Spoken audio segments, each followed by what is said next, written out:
Hello students, welcome to my channel online classes. और आज हम लोग कक्षा 11 भूगोल इसमें एक अगले अध्याय की बात करेंगे और हमारे अध्याय का नाम है सौर विकिरण, ऊष्मा संतुलन एवं तापमान, अध्याय 9।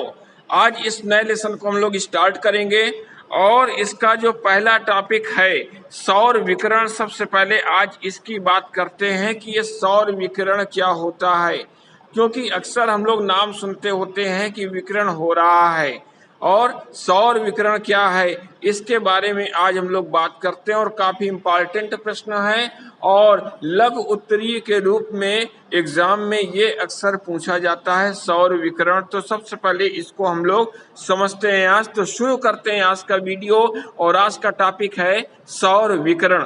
तो हम ये जानते हैं कि जो हमारा वायुमंडल है, शुरुआत हम लोग वायुमंडल से करेंगे क्योंकि इसके पहले हम लोगों ने वायुमंडल वाला अध्याय पढ़ा था जिसमें वायुमंडल का संगठन और संरचना की बात की थी।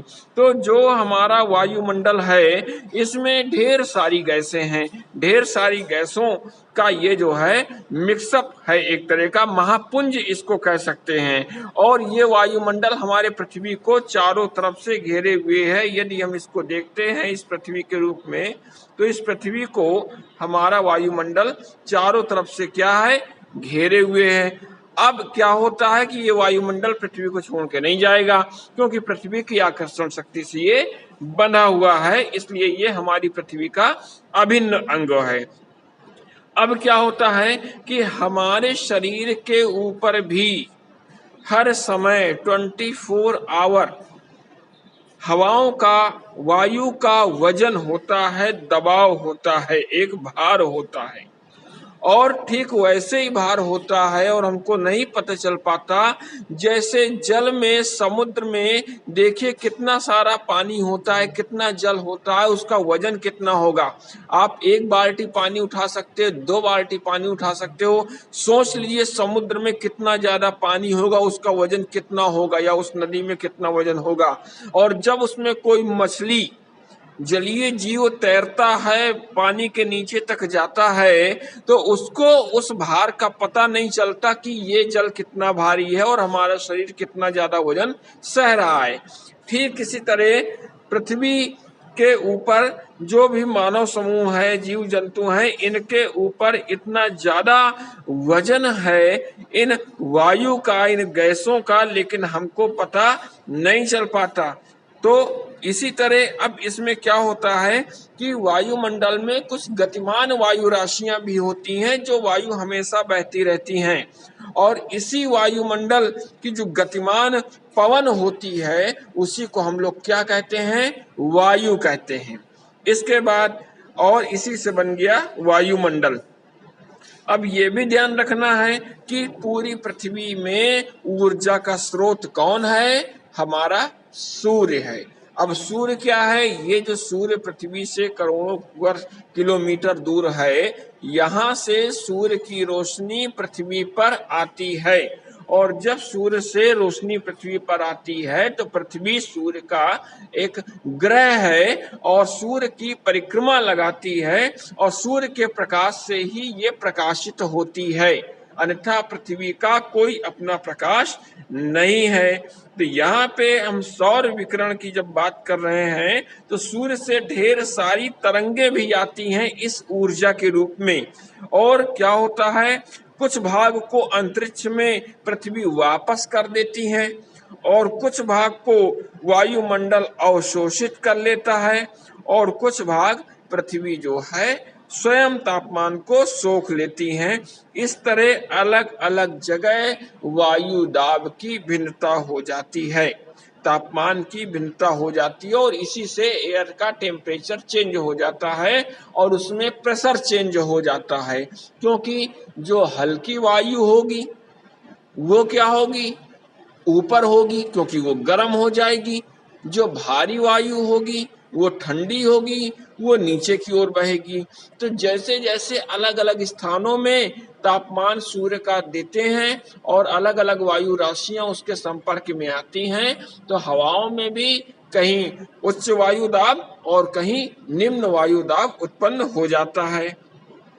और जो सूर्य से तरंगे आती हैं, अब जो सूर्य से तरंगे आ रही हैं, इसमें लघु तरंग दैर्घ्य की ऊर्जा भी आती है मैक्सिमम में, और उसी को हम सौर विकिरण या सूर्यातप कह सकते हैं। यदि इंग्लिश में बात करते हैं तो इसको हम लोग इंसोलेशन कहते हैं। क्या कहते हैं?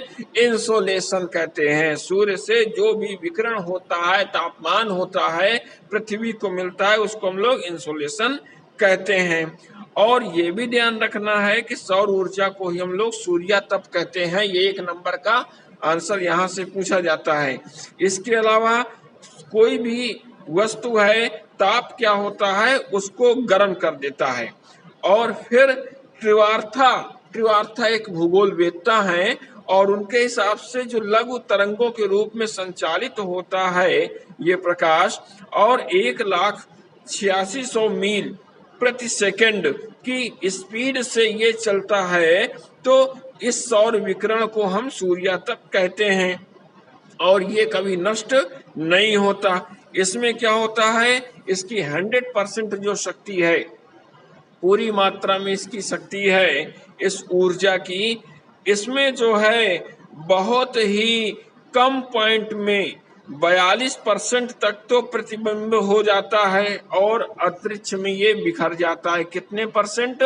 42% तापमान ये बिखर जाता है। इसके अलावा जो 11% हिस्सा है, ये 11% हिस्सा जलवाष्प सोख लेती है।